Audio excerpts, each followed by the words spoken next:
Welcome back everyone to the online platform of Udaan institute.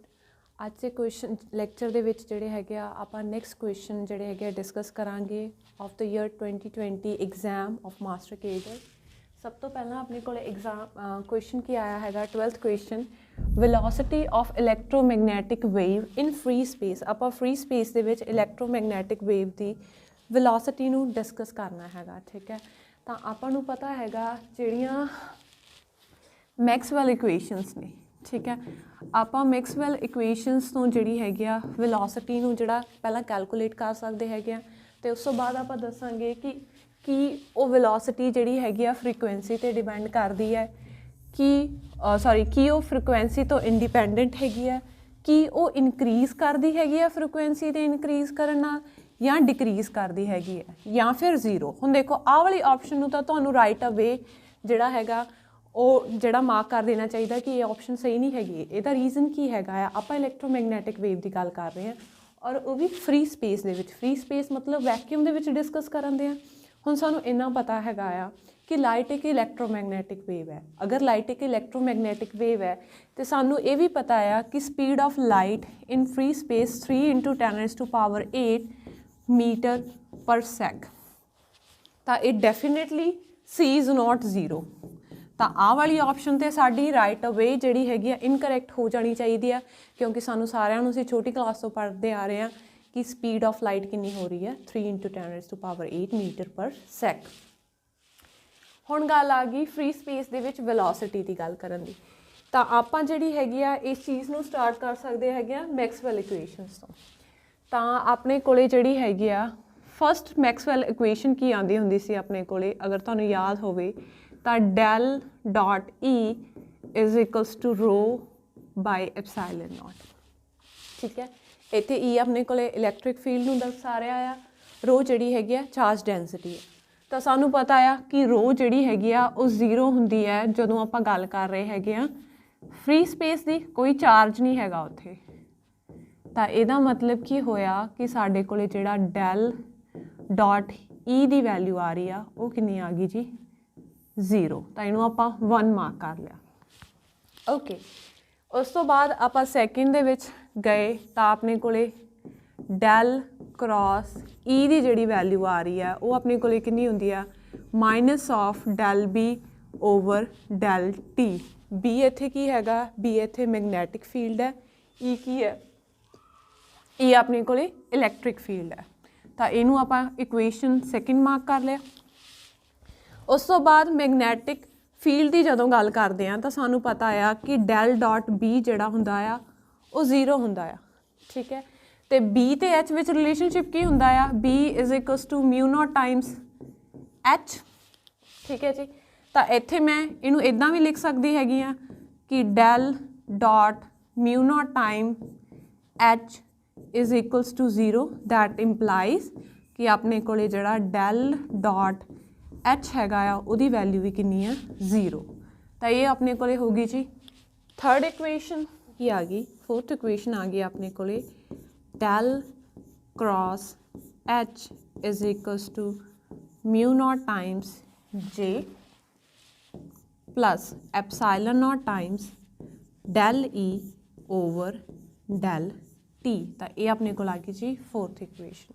तो हुण आपां की कर रहे हैं ये तो वेव इक्वेशन बनाने की कोशिश कर रहे हैं ताकि आपां वेलोसिटी नूं जिहड़ा हैगा कैलकुलेट कर सकीए। आपां की कीता इहदे विच सानूं पता है कि फ्री स्पेस दे विच जे दी वैल्यू अपने कोले ज़ीरो हुंदी है। तो अगर मैं फोर्थ इक्वेशन की गल करां तो फोर्थ इक्वेशन मेरे को की बनती हैगी फोर्थ इक्वेशन मेरे को बनती है del cross H is equals to epsilon naught times del of E over del T. तो ये होगी मेरे को फोर्थ इक्वेशन। तो हुण इहदे चों मैं की कर रही हूँ, मान लो आह वाली इक्वेशन चक्की तो यदा कर्ल करता, तुसीं फस्ट दे नाल या सैकेंड दे या फोर्थ दे नाल ये चीज़ कर सकते हो। तो मैं फोर्थ इक्वेशन चक्की मेरे को की सीगा del cross H is equals to हुण ये चीज़ काहदे इक्वल आ गई अपने को डेल क्रॉस एच। एच की वैल्यू हैगी आह वाली। ठीक है, तो ये की आ गई अपने को epsilon naught times del cross del of E over del of T. ਤਾਂ ਆਹ ਚੀਜ਼ ਨੂੰ ਮੈਂ ਫਰਦਰ ਕਿੱਦਾਂ ਖੋਲ ਸਕਦੀ ਹਾਂ, epsilon naught times del over del T ਬਾਹਰ ਆ ਗਿਆ, ਡੈਲ क्रॉस ई। ਹੁਣ ਸਾਨੂੰ ਪਤਾ ਆ ਡੈਲ ਦਾ ਕੀ ਮਤਲਬ ਹੈ, ਡੈਲ ਬਾਈ ਡੈਲ ਐਕਸ। ਅਗਰ ਮੈਂ ਇਹਦੀ ਗੱਲ ਕਰ ਰਹੀ ਹਾਂ, ਇਹਦੇ ਨਾਲ क्रॉस ਕਰ ਰਹੀ ਹੋਗੀ ਆ, ਇਹਦਾ ਕੀ ਮਤਲਬ ਹੈਗਾ ਆ, ਆਪਣੇ ਕੋਲੇ I cap del over del X plus J cap del over del Y plus K cap del over del Z. ਤਾਂ ਇਹਦੇ ਵਿੱਚ ਕੋਈ ਵੀ ਡਿਪੈਂਡੈਂਸੀ ਹੈ ਨਹੀਂ ਟਾਈਮ ਵਾਲੀ ਟਰਮ ਦੀ, ਤਾਂ ਕਰਕੇ ਜਿਹੜਾ derivative with respect to time ਸੀ ਉਹਨੂੰ ਮੈਂ ਬਾਹਰ ਕੱਢਿਆ ਤੇ ਅੰਦਰ ਕੀ ਲਿਖ ਲਿਆ, ਡੈਲ क्रॉस ई। ਹੁਣ ਆਪਾਂ ਇਹਦੇ 'ਚ ਜੇਕਰ ਵੈਲਿਊਜ਼ ਰਿਪਲੇਸ ਕਰੀਏ ਤਾਂ ਆਪਣੇ ਕੋਲ ਆਹ ਟਰਮ ਹੈਗੀ ਆ ਡੈਲ क्रॉस एच।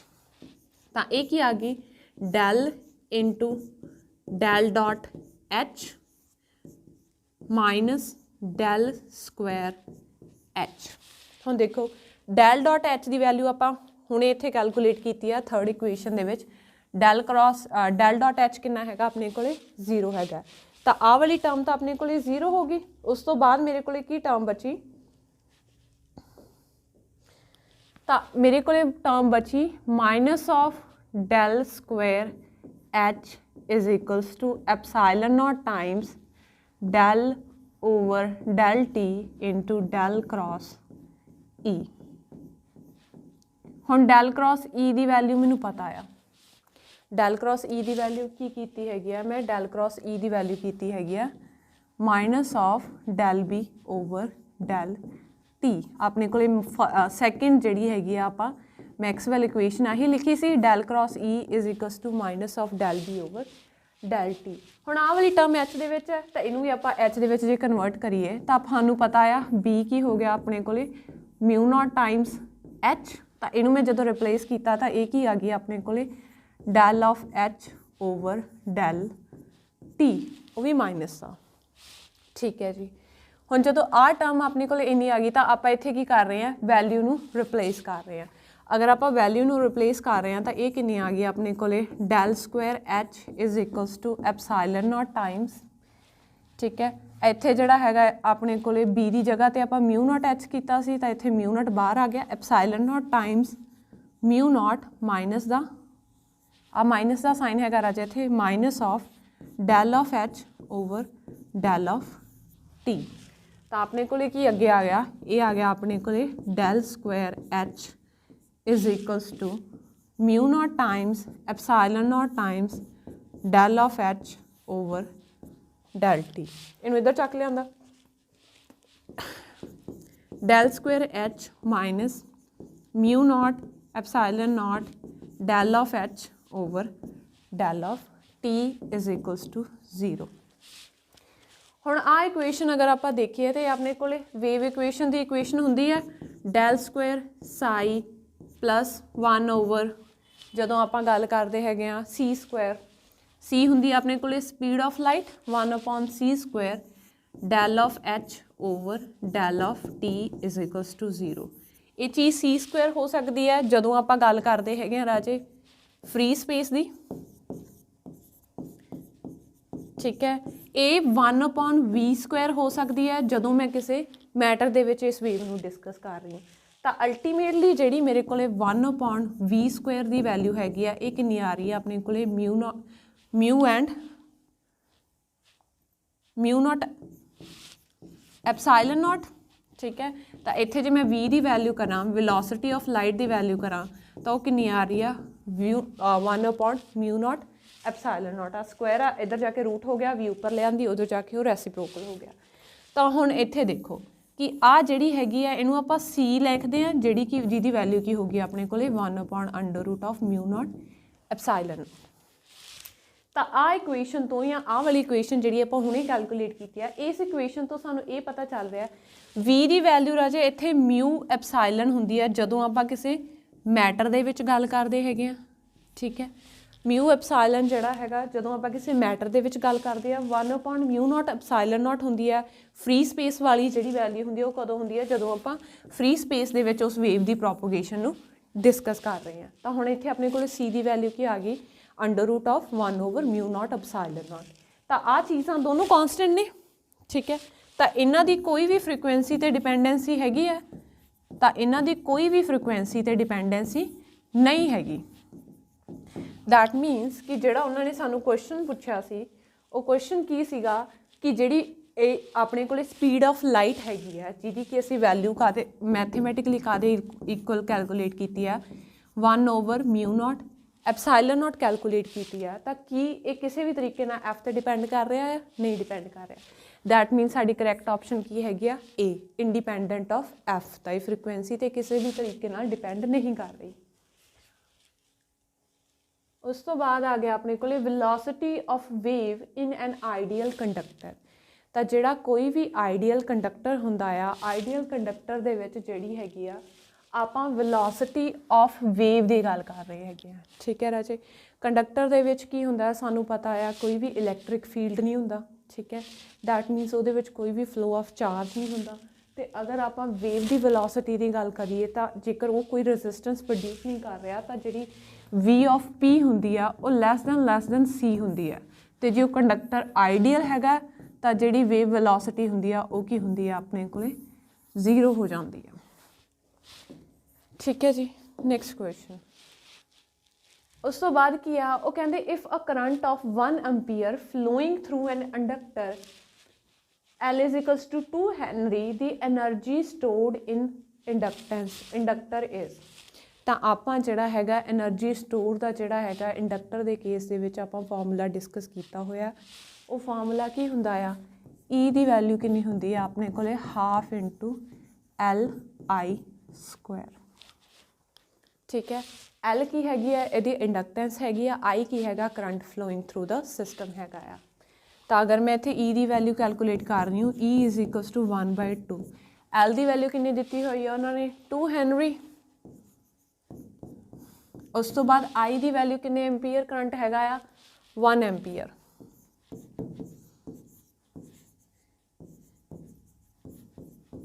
ਠੀਕ ਹੈ ਜੀ, ਤਾਂ 2 ਨਾਲ 2 ਕੈਂਸਲ ਹੋ ਗਿਆ। ਤਾਂ ਆਪਣੇ ਕੋਲੇ એનર્ਜੀ ਦੀ ਵੈਲਿਊ ਕਿੰਨੀ ਆ ਗਈ? ਆਪਣੇ ਕੋਲੇ 1 ਜੂਲ। ਤਾਂ ਆਪਾਂ ਕੀ ਕਰਿਆ? 2 ਨਾਲ 2 ਕੈਂਸਲ ਹੋ ਗਿਆ, 1 ਦਾ ਸਕੁਆਇਰ। ਸਿੰਪਲ ਜਿਹੜਾ ਹੈਗਾ ਤੁਹਾਨੂੰ ਇਹਦੇ ਲਈ ਆਹ ਵਾਲਾ ਰਿਲੇਸ਼ਨ ਜਿਹੜਾ ਇੰਡਕਟਰ ਦੀ એનર્ਜੀ ਵਾਲਾ ਰਿਲੇਸ਼ਨ ਹੈ, ਇਹ ਰਿਲੇਸ਼ਨ ਸਾਨੂੰ ਆਉਣਾ ਹੋਣਾ ਚਾਹੀਦਾ। ਸਾਨੂੰ ਪਤਾ ਹੋਣਾ ਚਾਹੀਦਾ ਕਿ ਜਦੋਂ ਵੀ ਮੈਂ ਕਿਸੇ ਇੰਡਕਟਰ ਦੀ એનર્ਜੀ ਕੈਲਕੂਲੇਟ ਕਰ ਰਹੀ ਹੂੰ ਤਾਂ ਉਹ ਕੀ ਹੁੰਦੀ ਆ? 1/2 L I the Square. Next ਹੈਗਾ ਦ ਯੂਨਿਟ ਆਫ ਮੈਗਨੈਟਿਕ ਸਸੈਪਟੇਬਿਲਿਟੀ। ਹੁਣ ਇਹ ਜਿਹੜਾ ਹੈਗਾ ਆਪਾਂ ਸਸੈਪਟੇਬਿਲਿਟੀ ਦੀ ਗੱਲ ਕਰ ਰਹੇ ਹੈਗੇ ਆ। ਠੀਕ ਹੈ, ਇਹਦੀ ਵੈਲਿਊ ਕੀ ਹੁੰਦੀ ਆ ਆਪਣੇ ਕੋਲੇ? M/H। ਠੀਕ ਹੈ, ਸਸੈਪਟੇਬਿਲਿਟੀ ਦੀ ਜਦੋਂ ਗੱਲ ਕਰਦੇ ਹੈਗੇ M ਹੁੰਦਾ ਰਾਜੇ ਆਪਣੇ ਕੋਲੇ ਮੈਗਨੇਟਾਈਜੇਸ਼ਨ।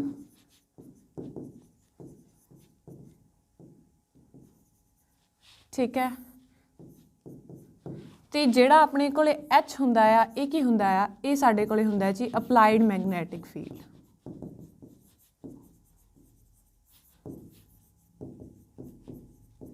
ਠੀਕ ਹੈ, ਤਾਂ ਹੁਣ ਜਦੋਂ ਮੈਂ magnetization divided by applied magnetic field ਦੀ ਗੱਲ ਕਰ ਰਹੀ ਹਾਂ, ਜਿਹੜਾ ਮੈਨੂੰ ਕੀ ਦੇ ਰਿਹਾ ਹੈ? H ਦੀ ਵੈਲਿਊ ਦੇ ਰਿਹਾ। ਮੈਗਨੇਟਾਈਜੇਸ਼ਨ ਦਾ ਸਾਨੂੰ ਪਤਾ ਆ ਫਾਰਮੂਲਾ ਕੀ ਹੁੰਦਾ ਹੈ? Webber metre Square. ਸਿਮਿਲਰਲੀ ਇਹਦਾ। ਠੀਕ ਹੈ, ਤਾਂ ਹੁਣ ਜਿਹੜਾ ਹੈਗਾ ਇਹਨਾਂ ਦੋਨਾਂ ਦੀਆਂ ਯੂਨਿਟਸ ਜਿਹੜੀਆਂ ਹੈਗੀਆਂ ਇੱਕ ਦੂਜੇ ਨੂੰ ਕੈਂਸਲ ਆਊਟ ਕਰ ਦਿੰਦੀਆਂ ਨੇ। ਇਹਨੂੰ ਆਪਾਂ ਟੈਸਲਾ ਦੇ ਵਿੱਚ ਵੀ ਲੈ ਕੇ ਚੱਲਦੇ ਹੈਗੇ ਆ। ਠੀਕ ਹੈ, ਮੈਗਨੇਟਾਈਜੇਸ਼ਨ ਦੀਆਂ ਯੂਨਿਟਸ ਨੂੰ। ਤਾਂ ਆਪਾਂ ਕੀ ਕਹਿ ਰਹੇ ਹੈਗੇ ਆ ਕਿ ਜਿਹੜੀਆਂ ਹੈਗੀਆਂ ਆਪਣੇ ਕੋਲੇ ਮੈਗਨੈਟਿਕ ਸਸੈਪਟੇਬਿਲਿਟੀ, ਤਾਂ ਉਹ ਕੀ ਦੱਸ ਰਹੀ ਹੈ?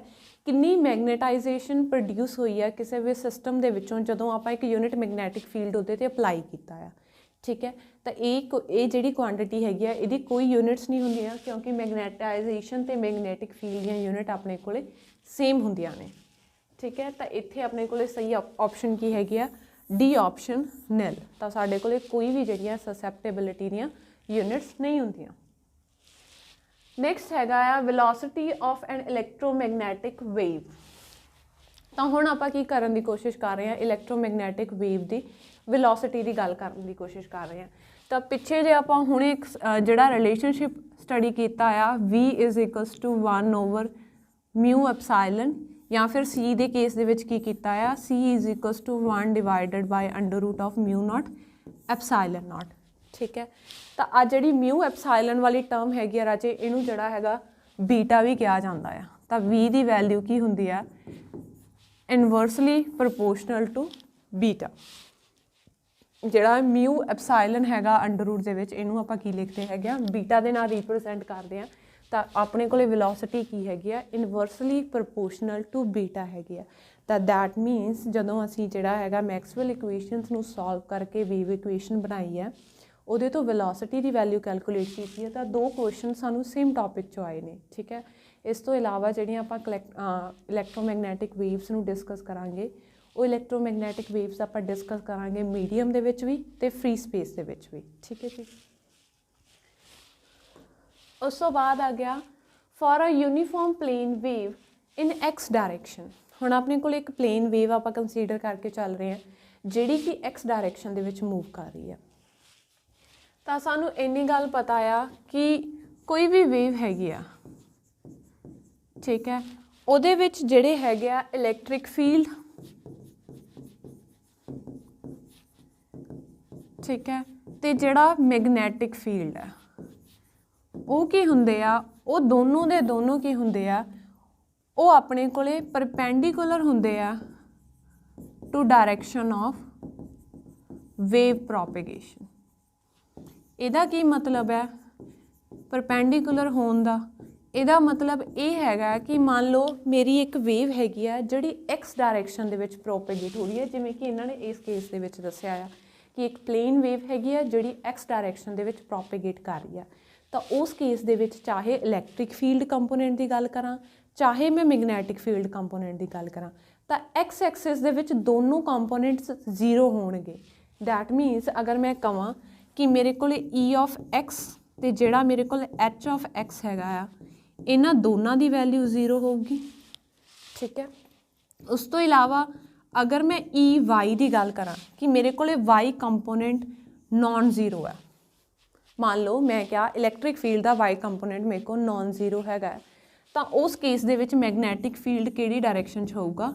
Z डायरैक्शन दे विच होऊगा। क्यों? क्योंकि सारिया चीज़ां एक दूजे के परपेंडिकुलर ने। जे direction of wave propagation X दे अलॉन्ग हैगी है तो मैगनैटिक फील्ड मान लो मैं वाई दे अलॉन्ग लिया, तो इलैक्ट्रिक फील्ड कि एक्सिस दे अलॉन्ग हो जाऊगा जैड दे। तो आपां की कह रहे हैगे आ कि अपने कोले ई एक्स, दूसरी कंडीशन की बन रही हैगी आ कि मेरे कोले जिहड़ा हैगा ई ऑफ जैड जिहड़ा हैगा, सॉरी ਇਹਦੇ ਵਿੱਚ ਕੀ मैं मान ली हूँ कि E ऑफ Z मेरे को नॉन जीरो होया, तो उस case they which H of Y भी मेरे को नॉन जीरो होगा, ठीक है। तो अपने को जिहड़ा आपां देखिए केस दे विच इहदे च सिंपल इन्हां ने इक्को ही कंडीशन दी है कि कल्ला E of X equals to 0 होगा, नहीं, इहदे नाल अपने को इलैक्ट्रिक फील्ड का X कंपोनेंट ते मैगनैटिक फील्ड का X कंपोनेंट दोनों ही 0 होने चाहिए सी, ठीक है। इस केस दे विच अगेन उन्होंने इक्को ही कंपोनेंट दिता, तो इत्थे आपां नूं की मिलना चाहिए सी कि इलैक्ट्रिक फील्ड का भी एक्स कंपोनेंट की होगा 0 होगा, क्योंकि ये दोनों कंडीशनस नूं फुलफिल करने चाहिए, ठीक है। जे एक्स डायरैक्शन दे विच जा रही है तो ई एक्स तो एच एक्स दोनों की होणगे 0 होणगे, कल्ला एक नहीं दोनों 0 होणगे।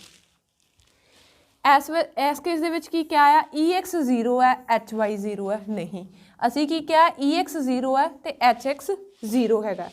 एच वाई नॉन जीरो हो सकता है जे ई जैड नॉन जीरो होवे, तो इत्थे अपने को सही ऑप्शन की आ रही है नन ऑफ अबव।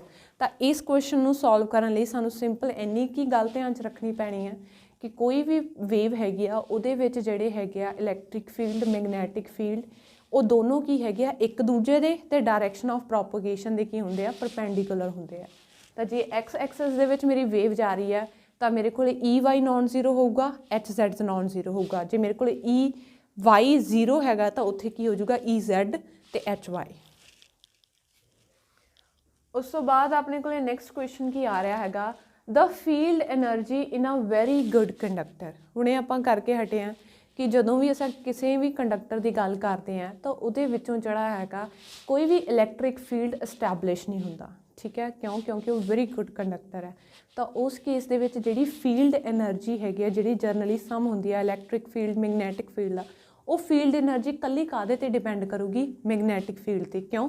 क्योंकि जिहड़ा इलैक्ट्रिक फील्ड का कंपोनेंट आ वो बहुत ज़्यादा छोटा, आइदर निगलेजिबल और 0, ठीक है।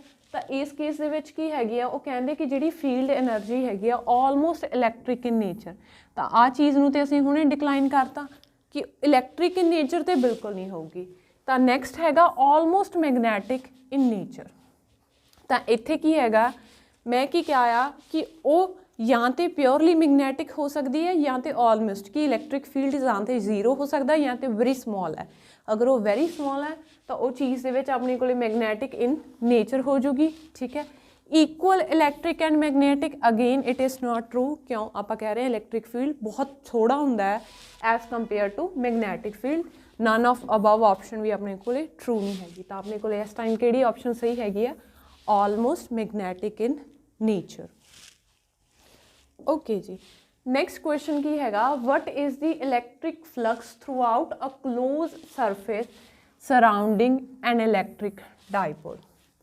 ये क्वेश्चनस नूं जिहड़ा हैगा, मान लो इन्नी गल ध्यान च रखो राजे, जदों भी आपां किसी क्लोज्ड सरफेस की गल करते हैं ना, कोई भी क्लोज सरफेस है उहदे विच कोई यूनिट चार्ज पिया हो सकता है।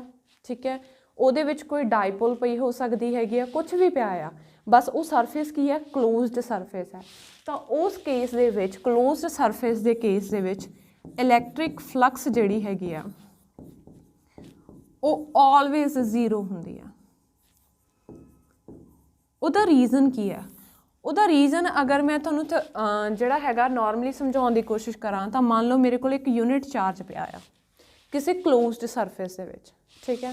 तो जिहड़ियां फ्लक्स दियां या फील्ड लाइनस ने वो जिहड़ियां हैगियां परपेंडिकुलर, जिन्होंने आपां कहने आ इस तरीके नाल होणगियां फ्रॉम द सरफेस। तो हुण की हो रहा है, आह वाली जिहड़ी फील्ड लाइन है वो आह वाली फील्ड लाइन नूं कैंसल आउट कर रही है। सिमिलरली आह वाली जिहड़ी फील्ड लाइन है वो इहनूं कैंसल आउट कर रही है। ठीक है। दैट मीनस कि ऑपोजिट डायरैक्शन दे विच जिहड़ियां हैगियां फील्ड लाइन डायरैक्ट जिहड़ियां हैगियां आपां नूं पॉइंट करदियां ने, जिहदी वजह करके जिहड़ी टोटल फ्लक्स हैगी आ सिस्टम दी वो की हुंदी है, 0 हुंदी है। तो कदे भी तुसीं आह शब्द पढ़ो अ क्लोज्ड सरफेस। ठीक है। तो उस केस दे विच जदों भी आपां किसी closed surface they which system नूं डिस्कस करते हैं तो उस टाइम की हुंदी है अपने कोले फ्लक्स की हुंदी है, 0 हुंदी है। तो अपने कोले जिहड़ा हैगा सही ऑप्शन की हैगी है इत्थे 0। उस तो बाद हैगा the displacement current arises due to. तो जिहड़ा भी अपने कोले डिसप्लेसमेंट करंट नूं जिहड़ा हैगा आपां डिस्कस करदे हुंदे सी। डिसप्लेसमेंट करंट कदों अराइज हुंदा है, जदों अपने कोले टाइम रिलेटेड जिहड़ा हैगा इलैक्ट्रिक फील्ड चेंज होवे। ठीक है।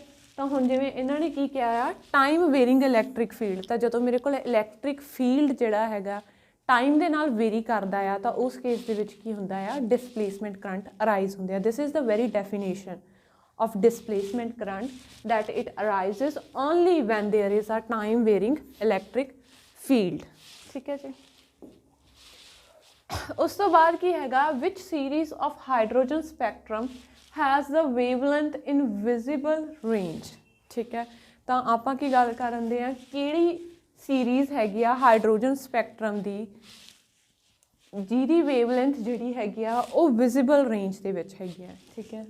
ਇਹਦੇ ਵਿੱਚ ਜਿਹੜੀ ਹੈਗੀ ਆ ਆਪਾਂ ਗੱਲ ਕਰੀਏ ਜਿਹੜੀ ਲਾਈਮਨ ਸੀਰੀਜ਼ ਹੈਗੀ ਆ, ਲਾਈਮਨ ਸੀਰੀਜ਼ ਆਪਣੇ ਕੋਲੇ ਅਲਟਰਾ ਵਾਇਲਟ ਰੀਜਨ ਦੇ ਵਿੱਚ ਆਉਂਦੀ ਆ। ਠੀਕ ਹੈ। ਉਸ ਤੋਂ ਬਾਅਦ ਆਉਂਦੀ ਆ ਆਪਣੇ ਕੋਲੇ ਬਾਲਮਰ ਸੀਰੀਜ਼। ਲਾਈਮਨ ਸੀਰੀਜ਼ ਅਗਰ ਤੁਹਾਨੂੰ ਯਾਦ ਹੋਵੇ, ਲਾਈਮਨ ਸੀਰੀਜ਼ ਕਿੱਥੋਂ ਤੋਂ ਲੈ ਕੇ ਕਿੱਥੋਂ ਤੱਕ ਆਉਂਦੀ ਹੈਗੀ ਆ, ਤਾਂ ਆਪਾਂ ਦੇਖਿਆ ਸੀ n = ਆਹ ਵਾਲੀ ਰਾਜੇ ਚੀਜ਼ ਜਿਹੜੀ ਹੈਗੀ ਆ ਪ੍ਰੋਪਰਲੀ ਡਿਸਕਸ ਕੀਤੀ ਜਾਊਗੀ ਆਪਣੇ ਕੋਰਸ ਦੇ ਵਿੱਚ, ਕਿਸ ਤਰ੍ਹਾਂ ਲਾਈਮਨ ਸੀਰੀਜ਼ ਬਣਦੀ ਆ, ਕਿਸ ਤਰ੍ਹਾਂ ਬਾਲਮਰ ਸੀਰੀਜ਼ ਬਣਦੀ ਆ, ਹਾਈਡਰੋਜਨ ਸਪੈਕਟਰਮ ਨੂੰ ਡਿਟੇਲ ਦੇ ਵਿੱਚ ਡਿਸਕਸ ਕਰਾਂਗੇ।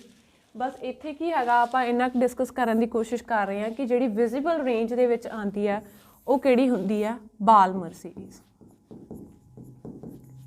ਠੀਕ ਹੈ। ਪਾਸਟਨ ਤੇ ਬ੍ਰੈਕਟ ਜਿਹੜੀਆਂ ਹੈਗੀਆਂ ਰਾਜੇ ਇਹ ਆਪਣੇ ਕੋਲੇ ਇਨਫਰਾਰੈਡ ਰੀਜਨ ਦੇ ਵਿੱਚ ਆਉਂਦੀਆਂ ਨੇ। ठीक है। तो ये हुण आपां की इहदा फॉर्मूला की हुंदा आ, तुहानूं शायद याद होवे 1/λ = r 1/ni² - 1/nf²। ठीक है। तो इत्थे जिहड़ा हैगा आपां मतलब पुट करदे हैगे आ कि किहड़े लैवल दे विचों जिहड़े हैगे इलैक्ट्रॉन्स किहड़े लैवल दे विच मूव कीते आ, उस हिसाब नाल आपां ni ते nf दी वैल्यूज़ नूं पुट करदे आ।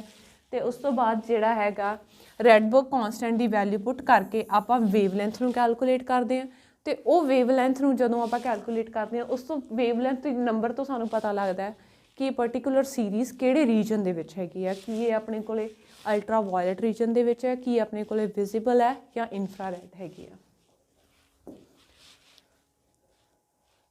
ਹੁਣ ਉਹ ਕਹਿੰਦੇ ਦੇ number of splitting levels in 2p orbital. ਠੀਕ ਹੈ, ਇਸ ਕੇਸ ਦੇ ਵਿੱਚ ਆਪਾਂ ਕੀ ਗੱਲ ਕਰ ਰਹੇ ਹੈਗੇ ਆ 2p ਆਰਬਿਟਲ ਦੀ। ठीक है, तो अपने को जिहड़ा फॉर्मूला हैगा नंबर ऑफ स्प्लिटिंग लैवल्स का, अगर मैं फॉर्मूला की गल करा नंबर ऑफ स्प्लिटिंग लैवल्स, तो वो फॉर्मूला की हुंदा है अपने को 2l + 1 का। ठीक है, दिस इज़ अवर फॉर्मूला। हुण जेकर आ वाले 2p ऑर्बिटल की गल करा 2p ऑर्बिटल दे विच n की वैल्यू कितनी है अपने को 2। ठीक है जी, उस तो बाद अगर मैं l की वैल्यू नूं कैलकुलेट करा l की हुंदा है अपने को n - 1। जे मैं इहदा पूरा फॉर्मूला लिखा तो l की वैल्यू कित्थों हुंदी है 0 तो लैके n - 1 तक। ठीक है जी, अगर इस केस दे विच गल करिए n की वैल्यू 2 हैगी आ, n अगर मेरे को 2 हैगा तो l की वैल्यू कितनी होगी 2 - 1 1। ठीक है, तो हुण अपने को l की वैल्यू 1 आ गई, फॉर्म ये पुट किया स्प्लिटिंग लैवल वाले फॉर्मूला दे विच, तो अपने को कितनी वैल्यू आ गई 2 × 1 + 1 दैट मीनस 3। तो इत्थों जिहड़ा है अपने को नंबर ऑफ स्प्लिटिंग लैवल्स किन्ने आ गए 3। तो यदा सिंपल जो फॉर्मूला है 2l + 1। तो l की वैल्यू कैलकुलेट करो तो जो आप फॉर्मूले के पुट करांगे तो वह की है आपको दसदा है कि किन्ने फरदर लैवल्स के विच वो चीज़ जिहड़ी हैगी स्प्लिट हो रही है।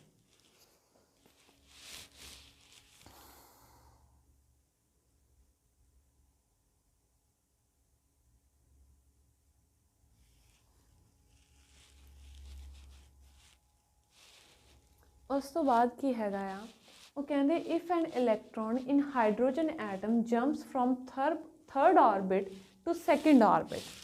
ठीक है, द वेवलेंथ पढ़िया आ 1/λ is equals to r times 1/n of f the square minus 1/ni the square.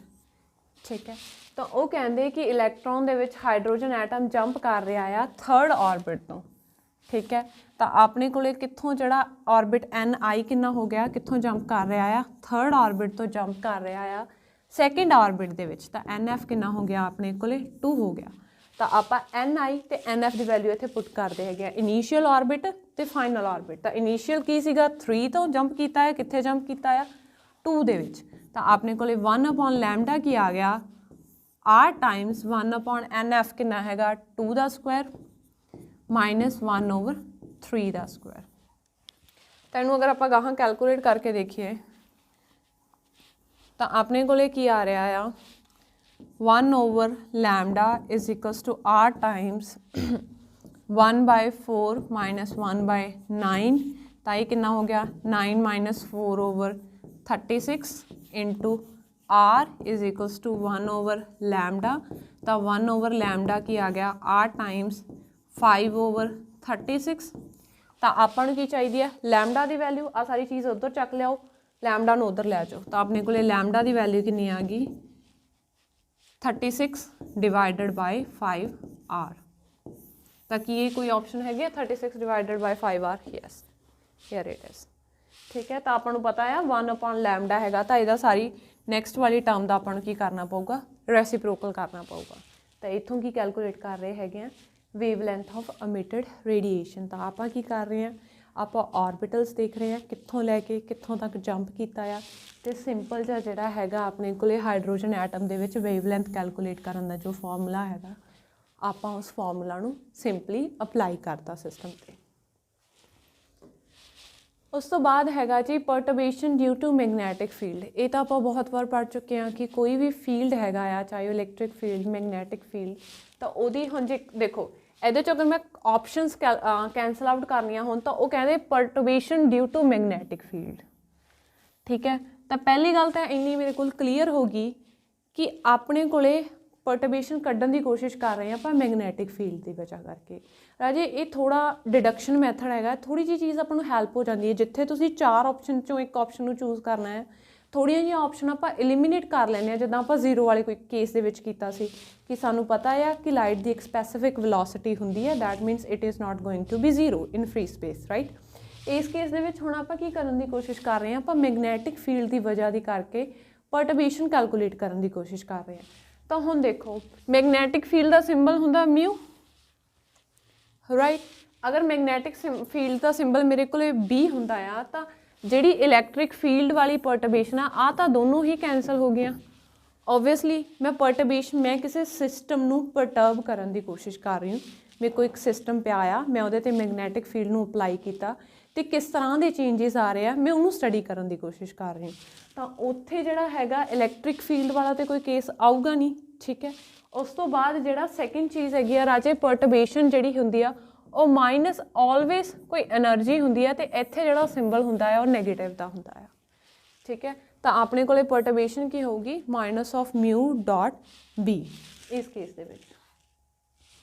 Next ਹੈਗਾ number of particle in a primitive cubic unit cell. Okay, so first lecture ਦੇ ਵਿੱਚ ਆਪਾਂ ਇੱਕ ਵਰਡ ਯੂਜ਼ ਕੀਤਾ ਸੀਗਾ coordination number.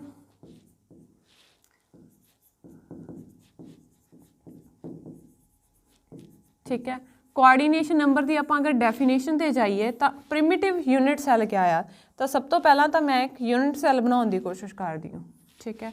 ਤਾਂ ਆਹ ਹੋ ਗਿਆ ਮੇਰੇ ਕੋਲ ਇੱਕ ਪ੍ਰਿਮਿਟਿਵ ਯੂਨਿਟ ਸੈੱਲ ਜਿਹਦੇ ਮੇਰੇ ਕੋਲੇ ਸਾਰੇ ਕਾਰਨਰਸ ਦੇ ਉੱਤੇ ਇੱਕ ਇੱਕ ਐਟਮ ਪਿਆ ਆ,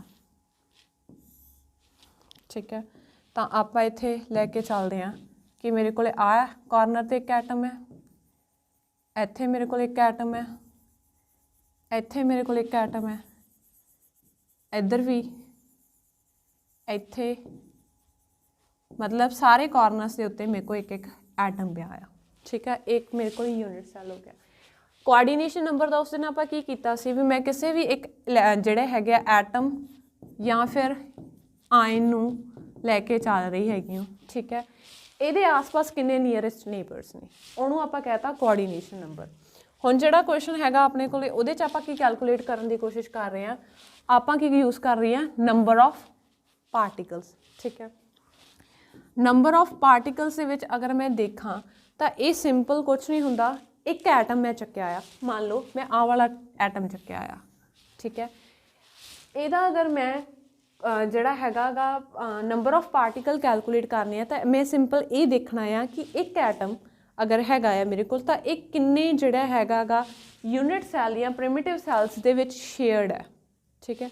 ਤੁਸੀਂ ਸਮਝੋ ਜਿੱਦਾਂ ਆਹ ਰੂਮ ਹੈ, ਠੀਕ ਹੈ। ਰੂਮ ਦਾ ਮੰਨ ਲਓ ਮੈਂ ਆਹ ਕਾਰਨਰ ਵਾਲਾ ਐਟਮ ਚੱਕ ਲਿਆ, ਠੀਕ ਹੈ। ਹੁਣ ਮੈਂ ਇਹ ਦੇਖਾਂ ਆਹ ਮੇਰਾ ਇੱਕ ਸੈੱਲ ਹੈਗਾ, ਇਹਦੇ ਨਾਲ ਮੇਰਾ ਇੱਕ ਸੈੱਲ ਹੋਏਗਾ, ਦੂਸਰਾ ਇਹਦੇ ਪਿੱਛੇ ਇੱਕ ਸੈੱਲ ਹੈਗਾ, ਇੱਕ ਪਿੱਛੇ ਵਾਲਾ ਰੂਮ ਹੈ। ਤਾਂ ਮਤਲਬ ਇਹ ਜਿਹੜੇ 4 ਰੂਮ ਨੇ, ਕੁਛ ਹਿੱਸਾ ਇਸ ਐਟਮ ਦਾ ਇਹਨਾਂ 4 ਰੂਮਸ ਦੇ ਵਿੱਚ ਸ਼ੇਅਰਡ ਹੈ।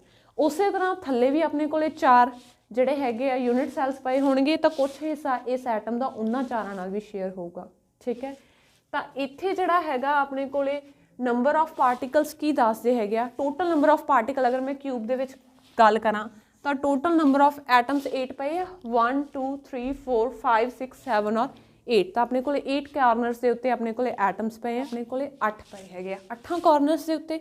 ਹੁਣੇ ਮੈਂ ਦੇਖਿਆ ਕਿ ਮੈਂ ਇੱਕ ਐਟਮ ਕਿੰਨੇ ਹੋਰ ਜਿਹੜੇ ਯੂਨਿਟ ਸੈੱਲ ਸ਼ੇਅਰ ਕਰਨ ਦੇ ਆ, ਤਾਂ 4 ਆਹ ਰੂਮਸ, 4 ਨੀਚੇ। ਤਾਂ ਮਤਲਬ ਇੱਕ ਐਟਮ ਕਿੰਨੇ ਦੇ ਵਿੱਚ ਸ਼ੇਅਰ ਹੋ ਰਿਹਾ ਆ, 1/8 ਦੇ ਵਿੱਚ, ਠੀਕ ਹੈ। ਤਾਂ ਆਹ ਜਿਹੜੀ ਚੀਜ਼ ਹੈਗੀ ਆ 8 × 1/8, ਤਾਂ ਇਹ ਕਿੰਨਾ ਆ ਗਿਆ 1। ਤਾਂ ਇਹਨੂੰ ਕੀ ਕਹਿ ਦਿੰਦੇ ਆ ਆਪਾਂ, ਇਹਨੂੰ ਆਪਾਂ ਕਹਿ ਦਿੰਦੇ ਆ ਨੰਬਰ ਆਫ ਪਾਰਟੀਕਲਸ। ਸਿਮਿਲਰਲੀ ਅਗਰ ਮੈਨੂੰ ਜਿਹੜਾ ਹੈਗਾ ਮੰਨ ਲਓ ਮੈਂ ਫੇਸ ਸੈਂਟਰ ਕਿਊਬਿਕ ਦੇ ਵਿੱਚ ਸੋਲਵ ਕਰਨਾ ਹੋਵੇ, ਠੀਕ ਹੈ। ਫੇਸ ਸੈਂਟਰ ਦੇ ਵਿੱਚ ਸਾਨੂੰ ਪਤਾ ਆ ਕਿ 6 ਫੇਜ਼ਸ ਹੁੰਦੇ ਆ, 6 ਫੇਜ਼ਸ ਦੇ ਉੱਤੇ ਵੀ ਜਿਹੜੇ ਹੈਗੇ ਆਪਣੇ ਕੋਲੇ ਇੱਕ ਇੱਕ ਐਟਮ ਪਿਆ ਹੁੰਦਾ ਹੈ, ਠੀਕ ਹੈ। ਤਾਂ ਹੁਣ ਜੇ ਮੈਂ ਫੇਜ਼ ਵਾਲਾ ਦੇਖਾਂ, ਆਹ ਕਮਰਾ ਆ, ਆਹ ਮੇਰੀ ਜਿਹੜੀ ਹੈਗੀ ਆ ਦੀਵਾਰ ਹੈ, ਦੀਵਾਰ ਦੇ ਸੈਂਟਰ 'ਚ ਇੱਕ ਐਟਮ ਪਿਆ ਆ। ਇਹ ਵਾਲਾ ਐਟਮ ਇੱਕ ਤਾਂ ਆਹ ਵਾਲਾ ਰੂਮ ਸ਼ੇਅਰ ਕਰ ਰਿਹਾ ਹੈ, ਇੱਕ ਜਿਹੜਾ ਨਾਲ ਵਾਲਾ ਰੂਮ ਸ਼ੇਅਰ ਕਰ ਰਿਹਾ, 2 ਹੀ ਸ਼ੇਅਰ ਕਰ ਰਹੇ ਹਾਂ ਆਪਾਂ, ठीक है। तो मैं कह रही हैगी हूँ कि मेरे को जोड़े है 6 एटम्स पे है 6 फेजिस के उत्ते 6 फेज ने कमरे के 1 2 3 4 5 ते 6 हुण एक फेज के सेंटर ते जिहड़ा पिया आ वो 2 शेयर कर रहे हैं तो 6 इंटू 1/2 प्लस प्लस दे विच हुण होर कित्थे एटम्स पे आ कॉर्नरस वाले भी तो है ना। तो कॉर्नरस के उत्ते अपने को 8 इंटू 1/8 सेम ट्रेंड फॉलो होगा। तो आ कितना हो गया अपने को 3 आ कितना हो गया 1 तो आ कितना हो गया अपने को 3 + 1 4। तो जदों भी मैं किसी पार्टिकल नंबर ऑफ पार्टिकल्स की सैल गल कर रही होगी हूँ अगर वो सिंपल क्यूबिक सैल दे विच गल कर रही हूँ तो वो मेरे को 1 हो गया। अगर मैं उस चीज़ नूं जिहड़ा हैगा फेस सेंटर्ड दे विच गल करा तो वो किन्ने हो गए 4 हो गए। मान लो मैं इस चीज़ नूं BCC दे विच गल करनी होगी तो 4 कॉर्नरस जिहड़े हैगे कॉर्नरस के उत्ते अपने को 8 एटम्स पे आ एक सेंटर ते पिया। हुण जिहड़ा एटम सेंटर च पिया आ वो एटम सिर्फ जिहड़ा हैगा आही जिहड़ा क्यूब हैगा आ यही शेयर करूगा वो किसी होर किसी भी जिहड़ी हैगी आपां उहदी अगर आपां डायग्राम देखिए तो किसी होर नाल शेयर नहीं हुंदा। तो बॉडी सेंटर दे अगर जिहड़ा सेंटर दे उत्ते एटम पिया वो बिल्कुल विचकार पिया आ तो ये किसी भी होर जिहड़ा हैगा यूनिट सैल नाल शेयर नहीं हुंदा। दैट मीनस इहदे केस विच की हो गया 8 इंटू 1/8 प्लस 1 जिहड़ा सेंटर च पिया आ जिहड़ा कोई शेयर नहीं कर रहा तो इहदे विच वो चीज़ कितनी आ गई अपने कोले 2 आ गई। ठीक है इस चीज़ को आप दोबारा डिस्कस करांगे क्लास दे विच। ठीक है बट आई होप कि ये चीज़ क्लीयर हो गई हुण तक। नैक्सट की हैगा आ in a power supply diagram which block indicates smooth DC output. जदों भी DC आउटपुट की गल करते हैं तो अपने को जिहड़ा रेगूलेटर हुंदा आ वो हमेशा एक स्मूथ फंक्शन दिंदा। क्यों क्योंकि जिन्नियां भी फ्लक्चुएशनस हुंदियां ने उन्होंने वो की कर दिंदा है स्मूथ कर दिंदा है बिल्कुल भी फ्लक्चुएशन नहीं रहन दिंदा हैगा DC सप्लाई दे विच। नैक्सट की है the DC current through each diode in a bridge rectifier equals to. हुण आपां की करन दी कोशिश कर रहे हैं आपां एक ब्रिज रैक्टिफायर की गल कर रहे हैं तो आपां कोशिश कर रहे हैं कि उहदे विच आपां कैलकुलेट करिए कि की हुंदा आ ब्रिज रैक्टिफायर दे विच DC करंट दी। ठीक है हुण मैं अगर ब्रिज रैक्टिफायर नूं बनाउण दी कोशिश करा तो आपां नूं पता आ ब्रिज रैक्टिफायर दे विच एक तां हुंदियां ने अपने कोले डायोड्स। ठीक है कुछ इस तरह दियां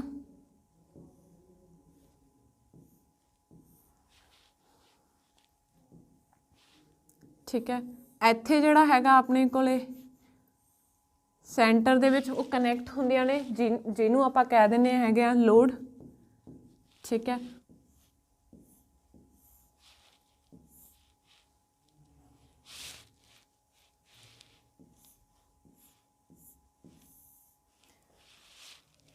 उस तो बाद की होया अपने कोले हुण जे मैं आह वाली डायोड की गल करां तो अगेन आ डायोड जिहड़ी हैगी आ पॉजिटिव टर्मिनल नाल लगी हुई है। दैट मीनस कि आह वाली डायोड की भी की हैगी आ अपने कोले रिवर्स बायस।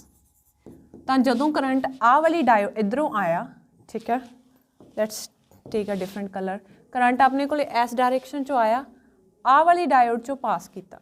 ठीक है आह वाली डायोड रिवर्स बायस होने करके करंट अपने कोले इहदे च नहीं गया तो करंट अपने कोले लोड विचों दी पास हुंदा होया आह वाली डायोड दे विच एंटर करूगा। क्यों क्योंकि इहदे भी जिहड़ा हैगा पॉजिटिव टर्मिनल दे नाल जिहड़ा हैगा सिस्टम होऊगा तो अपने कोले करंट कित्थों दी पास हो रहा अपने कोले लोड जिहड़ा हैगा करंट पास हो रहा है तो वापस जा रहा है। हुण मान लो मैं जिहड़ा है ट्राई कर रही हैगी हूँ कि मैं इस केस दे विच की लै लिया इधर मेरे कोले नैगेटिव हाफ साइकिल है इधर मेरे कोले पॉजिटिव हाफ साइकिल है। ठीक है हुण नैगेटिव हाफ साइकिल वेले की होया जदों नैगेटिव करंट जिहड़ा हैगा अपने कोले सिस्टम दे विच आ जगह ते पहुंचा तो उस केस दे विच की हो गया नैगेटिव दे केस दे विच आ वाली डायोड अपने कोले रिवर्स बायस होगी बट आ वाली डायोड की होगी इस केस दे विच अपने कोले फॉरवर्ड बायस।